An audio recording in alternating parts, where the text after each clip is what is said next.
우리가 지난주에 자존심 죽이기라는 제목을 봤죠. 제목이 자존심으로 또 올라가야 된다. 자꾸 그렇게 일어나면 사표를 내셔야 될 거예요. 자존심 죽이기였어요. 그 에브라임과 입다가 왜 꼭 죽음, 진멸로 끝이 나는지 그 12장에서 이 얘기를 봤죠. 에브라임은 기드온 때도 그랬고 입다의 때도 그랬고 전쟁이 승리로 끝나니까 와서 시비 거는 모양으로 항상 찾아왔어요. 왜 그랬다고 했죠? 에브라임 지파가 당시 큰 지파였거든요. 근데 자기들의 입지가 줄어들고 나보다 못한 그 기드온과 입다가 전쟁에서 크게 이겨버리니까 시기 나고 질투한 거예요. 나라면은 너보다 더 큰 업적을 세웠을 텐데 라는 거죠. 그러니까 그 사람을 인정하지 않은 거예요. 그러니까 그 사사로 부른 거 인정하지 않는다는 건 곧 하나님을 인정하지 않는 거 모습이거든요. 그게. 그래서 하나님께서는 어떻게 해요? 에브라임을 진멸시키시죠. 그럼 입다는 왜 죽음으로 끝났죠? 그 뒤에 바로 나오잖아요. 왜 그렇죠?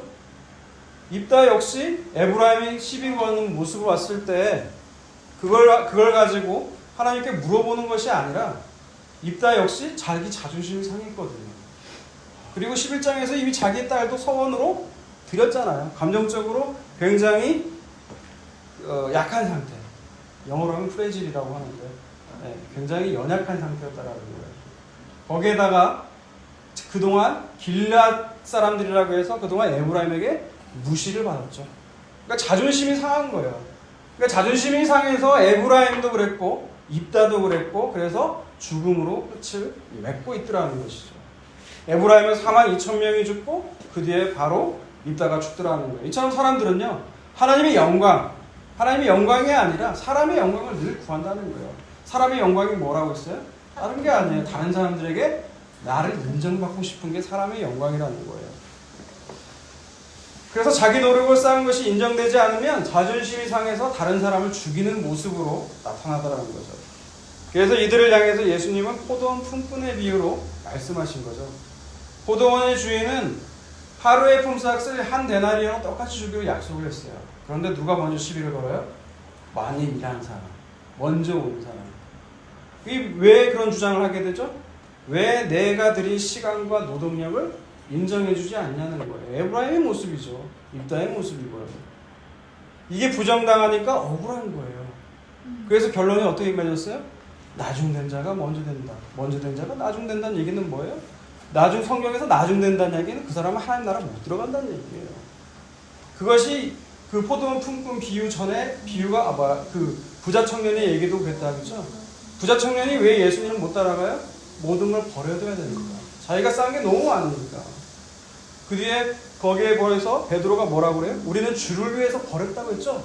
이 주를 위해서 버렸다고 하는 베드로나 이 부자 청년이나 온 포도원 품꾼에서 먼저 일하는 사람이나 모두 다 공통점이 뭐예요? 다 나중된 자라는 거예요. 이런 사람은 하나님 나라 못 들어간다는 거예요. 그러니까 어떻게 하나님은 죽이시는 거예요.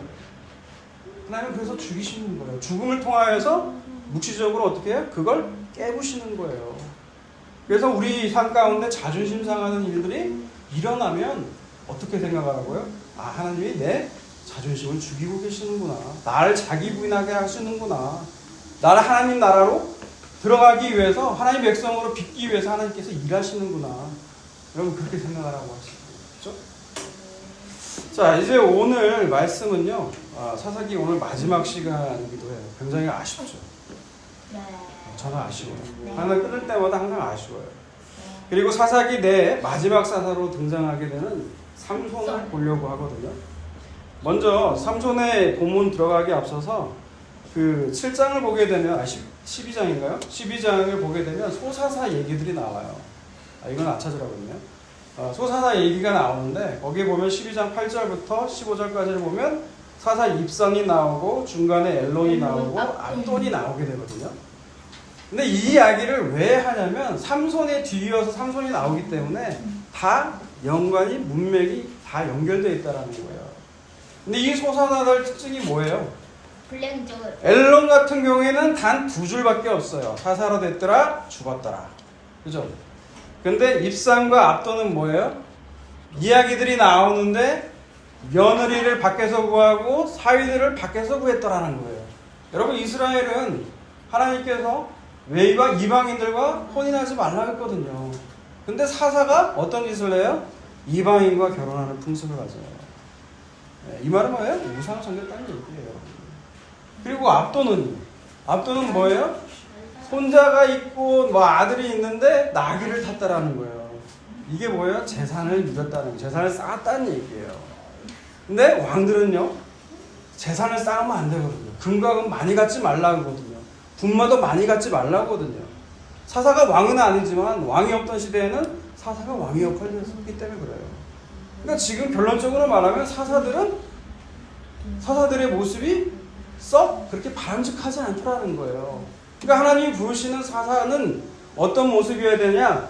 예수 그리스도를 보여주는 모형의 모습이어야 되는데, 근데 사사로서의 일보다는 자기 업적을 쌓고 자기 쾌락을 위해 살더라는 거예요. 그러니까 삼손도 마찬가지라는 걸 보여주는 거죠. 그런데 그런 상황 속에서 사사로서 이스라엘 백성을 구원하는 일을 그럼 누가 했다는 얘기예요? 소사사에는 그 얘기가 안 나와 있거든요. 그죠? 그럼 누가 했다라는 거예요? 하나님이 홀로 하셨다라는 얘기예요. 삼손의 얘기도 마찬가지라는 거예요. 삼손의 이야기도. 자, 또 오늘 본문에 특이점이 있어요. 여러분 삼손의 특이한 점이 뭐가 있을까요? 오늘 본문과 입다의 본문과 삼손 사이에 그 특이점이 있어요. 뭘까요? 여자가 나온다. 네? 그러고 말죠. 여자가 나온다. 네? 하나님. 여러분 그거는 하나님께서 사사로 있는 동안에는 어떻게 하셨어요? 평온이라는 단어가 나오거든요. 평온하셨더라, 평온했더라. 사사로 있는 기간 동안에는 평온했더라는 구절이 꼭 나왔어요. 근데 그 구절 먼저 볼게요. 사사기 3장 11절 30절 보여요. 그 땅이 평온한 지 40년에 나사의 아들 온니엘이 죽었더라. 네, 온니엘이 사사로 있는 동안 어떻게 해요? 평온했죠. 30절 보세요. 그날에 모압이 이스라엘 수하에 굴복하며 그 땅이 80년 동안 평온하였더라. 네, 또 80년 동안 평온했다는 얘기가 나오죠. 그 보라를 볼까요? 5장 31절.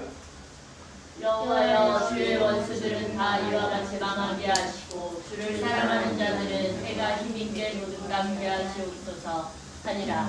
그 땅이 40년 동안 평온하였더라. 평온했다고 나오죠. 사사로 있는 동안.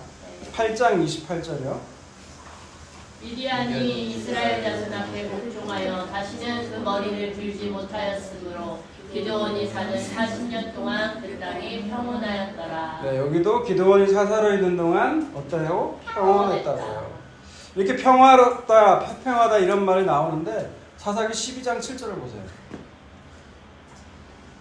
입다가 이스라엘의 사사가 된 지 6년이라 길르앗 사람 입다가 죽음에 길르앗에 있는 그의 성읍에 장사가 되었더라. 네, 입다가 죽었다고 나오는데 입다가 있는 기간 동안은 평온했더라, 태평했더라 나와요, 안 나와요? 안 나오죠. 왜 그럴까요? 평온하지 않았어. 그래서 그런 걸까요? 분열이 많아서. 입다의 전쟁은 뭔가 좀 달라서 그랬을까요? 네. 여러분 그런 거 아니에요. 그 사사로 있는 동안에 그 모든 전쟁은 하나님께서 치르시는 전쟁이라는 면에서 다 동일해요. 그런데 왜 평온하다는 말이 입다의 때부터 사라졌을까라는 거예요. 그게 바로 삼손과 연결이 돼요. 삼손과. 그 당시 영적 상황이 그만큼 하나님을 찾지도 않더라는 거예요. 부르짖음이 없잖아요. 우리 아까 본문을 읽었을 때. 그죠? 그거하고도 연결된다는 거죠. 1절 보세요. 1절. 이스라엘 자손이 다시 여호와의 목전에 악을 행하였으므로 여호와께서 그들을 40년 동안 블레셋 사람의 손에 넘겨주시니라. 언제나 그랬듯이 사사가 죽으니까 어떻게 해야 돼요? 여호와의 목전에서 이스라엘은 또 악을 행하죠. 그죠? 그래서 하나님은 어떻게 해요? 40년, 이렇게 긴 기간은 처음이거든요. 40년 동안 블레셋 놈들에게 넘겨버렸어요.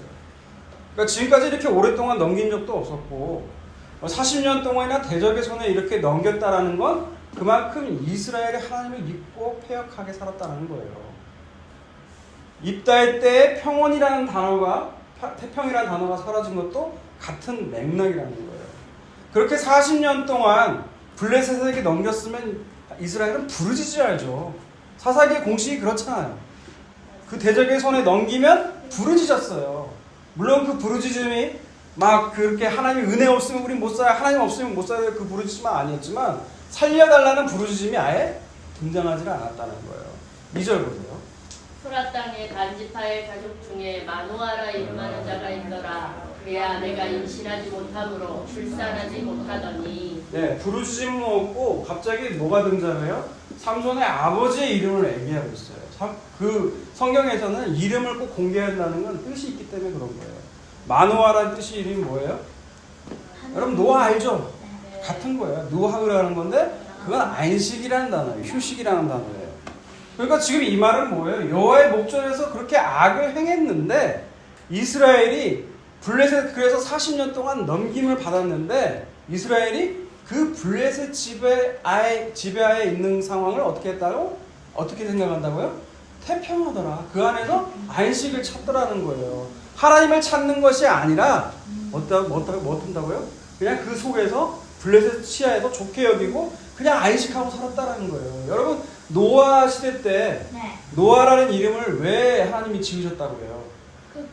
네? 창세기 보면 창세기 5장 29절에 보면 하나님이 땅을 저주하셨거든요. 그 땅을 저주하셔서 얼마나 힘든지 이 아들이 우리를 안위하리라 안식하리라는 소망에서 지었다고요. 그게.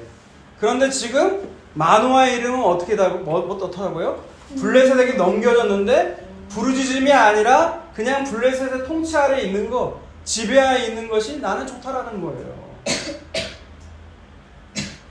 여러분 생각해 보세요. 사사들이 등장하기 전에 이스라엘은 항상 해역했죠.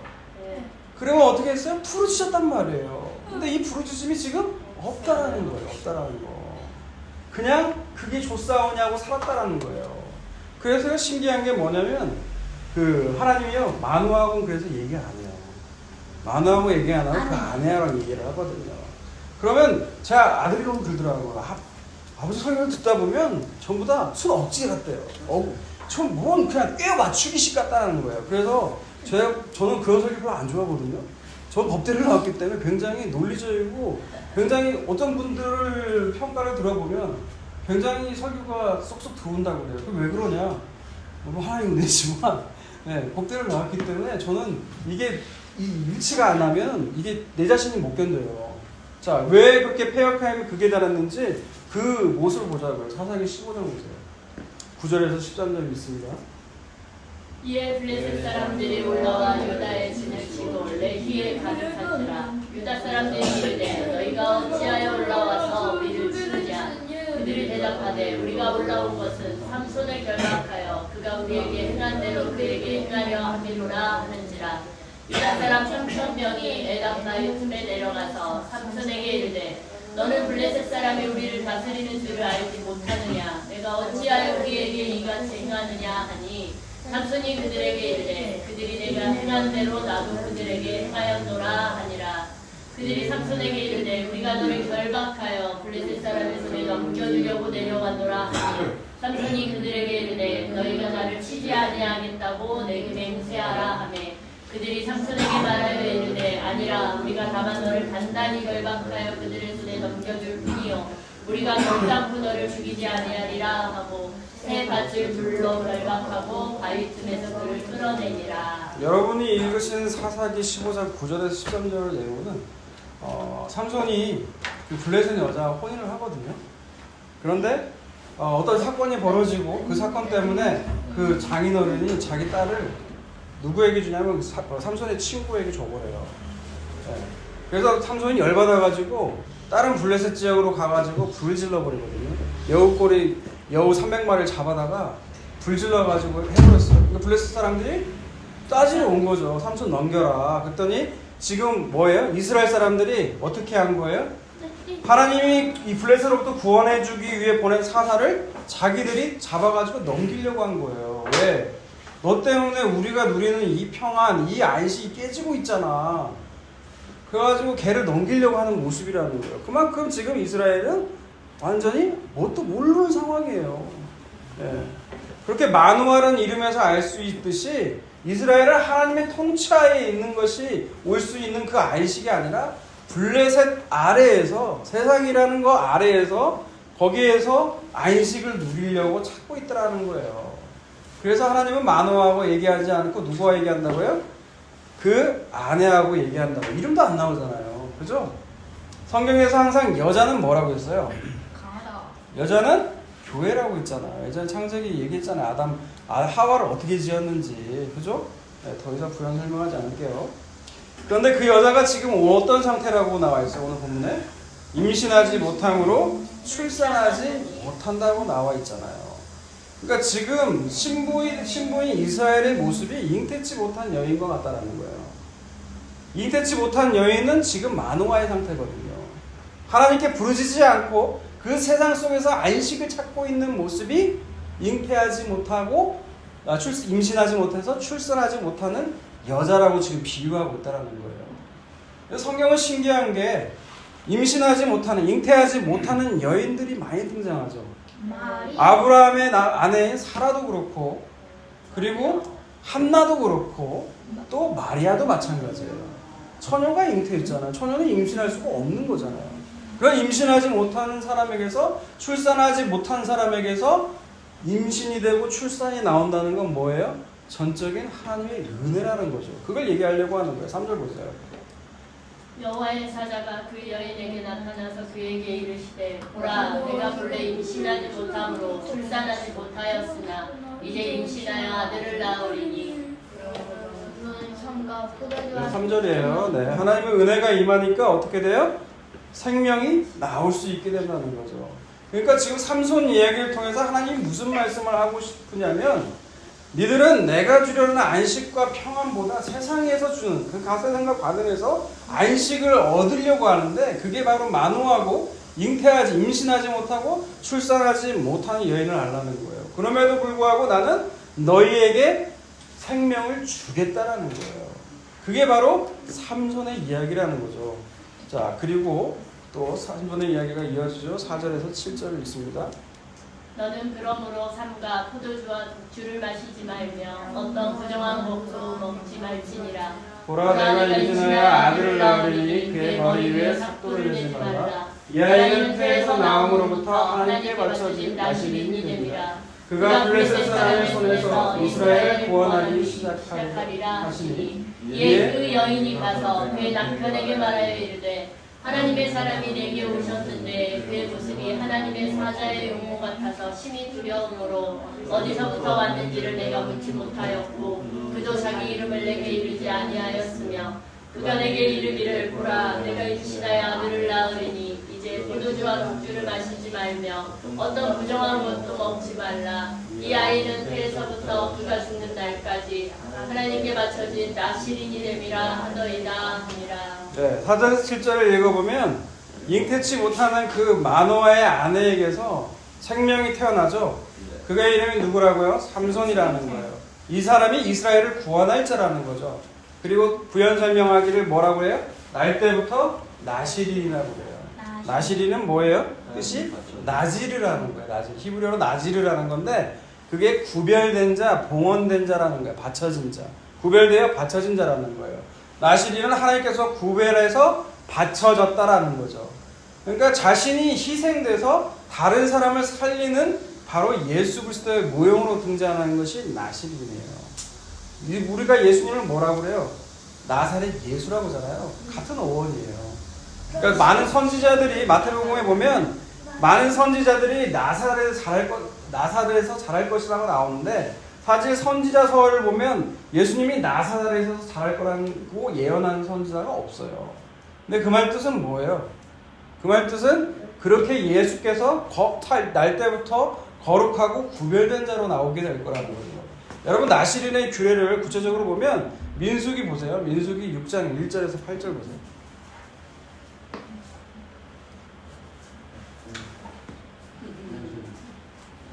여호와께서 모세에게 말씀하여 이르시되 이스라엘 자손에게 명령하여 모든 나병 환자와 우출증이 있는 자와 죽음으로 부정하게 된 자를 다 진영 밖으로 내보내되 남녀를 막론하고 다 진영 밖으로 내보내어 그들이 진영을 더럽히게 하지 말라. 내가 그 진영 가운데 거하느니라 하시네. 이스라엘 자손이 아니라. 이거 아닌 것 같은데 잘못 찾았네요. 응? 맞는데 민수기? 네. 민수기 6장 맞는데요. 잘못 찾으신 것 같아요. 네. 네. 민수기 6장을 보게 되면 제가 읽어드릴게요. 여호와께서 모세에게 말씀하여 이르시되 이스라엘 자손에게 전하여 그들에게 이르라 남자나 여자가 특별한 소원 곧 나신일의 소원을 하고 자기 몸을 구별하여 여호와께 드리려고 하면 포도주와 독주를 멀리하여 포도주나 초나 독주로 된 초를 마시지 말며 포도즙도 마시지 말며 생포도나 건포도도 먹지 말지니 자기 몸을 구별하는 모든 날 동안에는 포도나무 솟아있는 씨나 껍질이라도 먹지 말지며 그 소원을 하고 구별하는 모든 날 동안은 삭도를 절대로 그의 머리에 대지 말 것이라. 자기 몸을 구별하여 여호와께 드리는 날이 차기까지 그는 거룩한즉 그의 머리털을 길게 자라게 할 것이며 자기의 몸을 구별하여 여호와께 드리는 모든 날 동안은 시체를 가까이 하지 말 것이요 그의 부모 형제 자매가 죽은 때라도 그로 말미암아 몸을 더럽히지 말 것이니 이는 자기의 몸을 구별하여 하나님께 드리는 표가 그의 머리에 있음이라. 자기의 몸을 구별하는 모든 날 동안은 그는 여호와께 거룩한 자니라. 예. 이게 나시린의 소원이고 나시린이 지켜야 되는 것들이거든요. 나시린이 지켜야 되는 것들이 보면 포도주뿐만이 아니라 포도에서 나는 것 자체를 아예 금하고 있어요. 그러니까 세상적인 그 포도주라는 건 술이잖아요, 여러분. 세상적인 쾌락을 위해 살면 안 된다는 거예요. 또 머리에 삭도를 내지 말라는 건 남자는 머리빨이거든요. 그죠? 그 머리빨 멋내고 살지 말라는 거예요. 그죠? 그리고 또 죽음, 시체를 가까이 하지 말라는 거죠. 모든 것을 다 구별해서 어떻게 한다고요? 지켜서 거룩하게 지켜진 자가 누구라고요? 그게 바로 나실이라는 거예요. 근데 삼손은 보란 듯이 다 오기죠. 네, 삼손을 읽어본 사람은 다 아실 거예요. 다 오게요. 삼손은 실패했거든요. 그런데 진짜 그건 누구를 모형하기 위한 거라고요? 예수님이 나실로서 이 모든 것을 다 지키시러 오셨다는 거예요. 그죠? 그래서 예수님께서 그렇게 오셨다는 것이죠. 그게 나사렛 예수라고 했죠. 그런데 이 삼손이 누구에게서 나온다고요? 바로 출산하지 못하는 여자에게서 나온다고요. 임신하지 못하는 여자, 출산하지 못하는 여자. 왜? 하나님은 임신할 수도 없고 출산할 수도 없는 그 여인에게서 삼손이 나오게 하고 마찬가지로 마리아에게서 예수 그리스도를 나오게 하시는 거죠. 그죠? 그걸 알려면 여러분 이사야서를 보면 알아요. 이사야서 54장을 보세요. 이사야서 54장 1절에서 3절입니다. 잉태하지 못하며 출산하지 못한다는 노래할지어다. 상고를 겪지 못한다는 외쳐 노래할지어다. 이는 홀로 된 여인의 자식이 남편 있는 자의 자식보다 많으니라. 여호와께서 말씀하셨느니라. 내 장막터를 넓히며 내 처소의 휘장을 아끼지 말고 너희 편에 너의 주를 누리게 하며 너의 말씀을 전무해 할지어다. 이는 내가 좌우로 퍼지며 내 자손은 열방을 얻으며 황폐한 소문들을 사람 살 곳이 되게 할 것임이라. 네, 54장에 보면 또 나오죠. 잉태하지 못하고 출산하지 못한 여자가 어떻게 된다고요? 노래하라는 거죠. 왜요? 홀로 된 여인의 자식이 남편이 있는 자의 자식보다 많아진다는 거예요. 그래서 장막터를 넓히라고 그래요. 근데 여러분 이상하지 않으세요? 논리적으로. 아니 혼자 있는 여자가 남편도 없는 여자가 어떻게 자식을 낳을 수가 있어요? 그러니 그 말을 믿고 또 터를 넓히라는 얘기는 또 뭐예요? 여러분 그렇기 때문에 성경은요 여러분이 믿는 게 아니에요. 예수님을 여러분이 믿는 게 아니에요. 여러분이 예수님이 오셔서 믿게 해주셔야 여러분 믿음이 생기는 거예요. 아멘.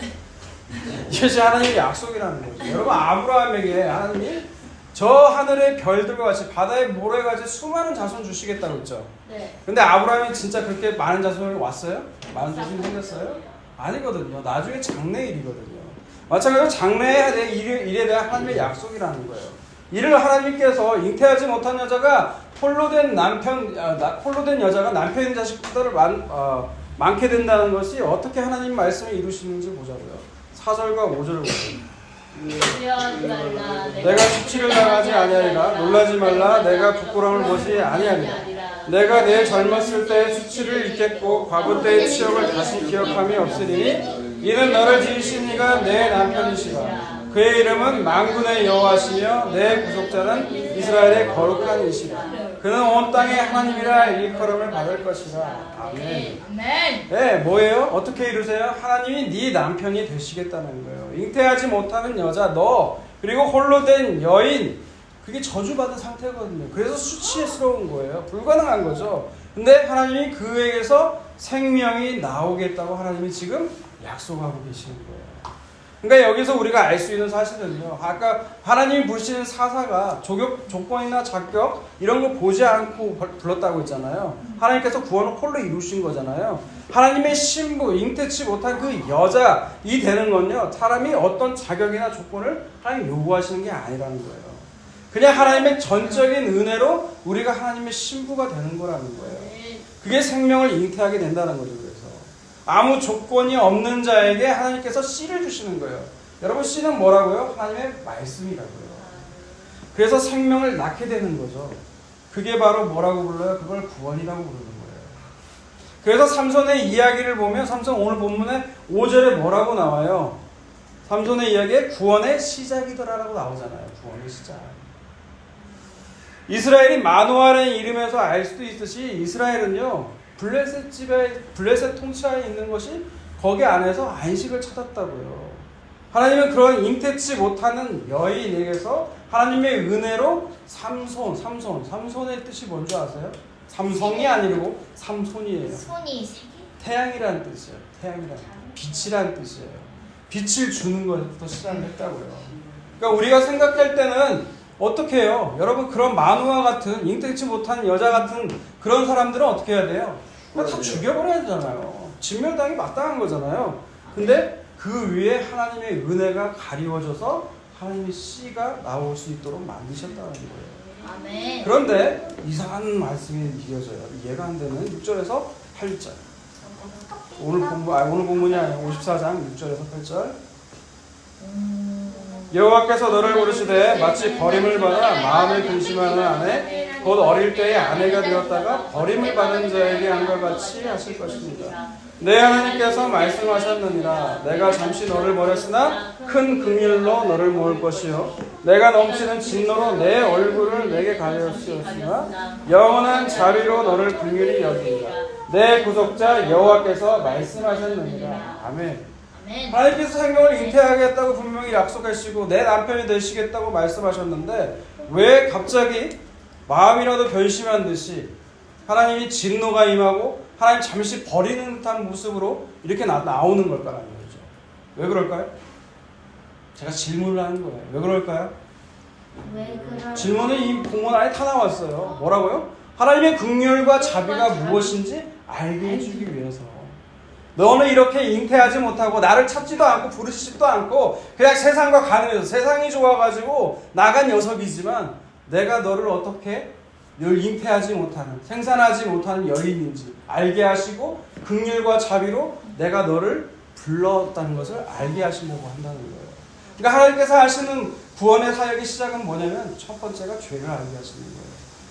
여러분, 예수를 믿는지 안 믿는지가 알 수 있는 방법이요, 여러분 죄가 무엇인지를 아는 것부터 시작하는 거예요. 머리로 아는 게 말고 내가 가슴으로 아는 거예요.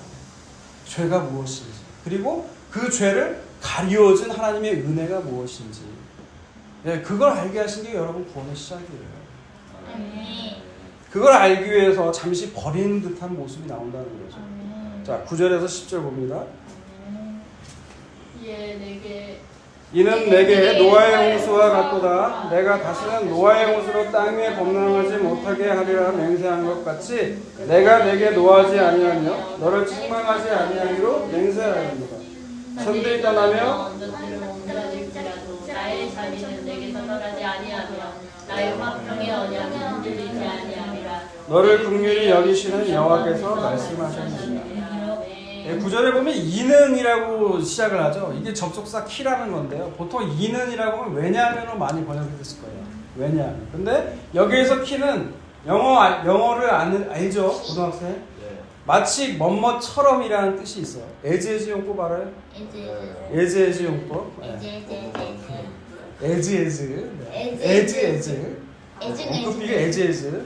마치 뭐뭐처럼이라는 거예요. 노아의 홍수로 하나님이 땅 위를 범람하지 아니하기로 맹세한 것처럼 내가 내게 노하지도 않을 거고 책망하지도 않을 거고 산들과 언덕들이 옮겨져도 나의 자비는 떠나지 않을 거라는 거예요. 나의 화평의 언약은 흔들리지 않을 거라는 거예요.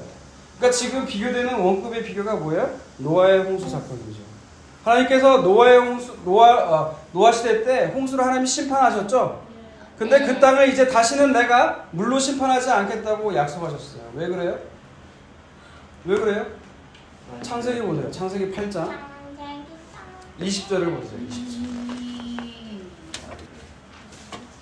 창세기 8장 20절을 보세요.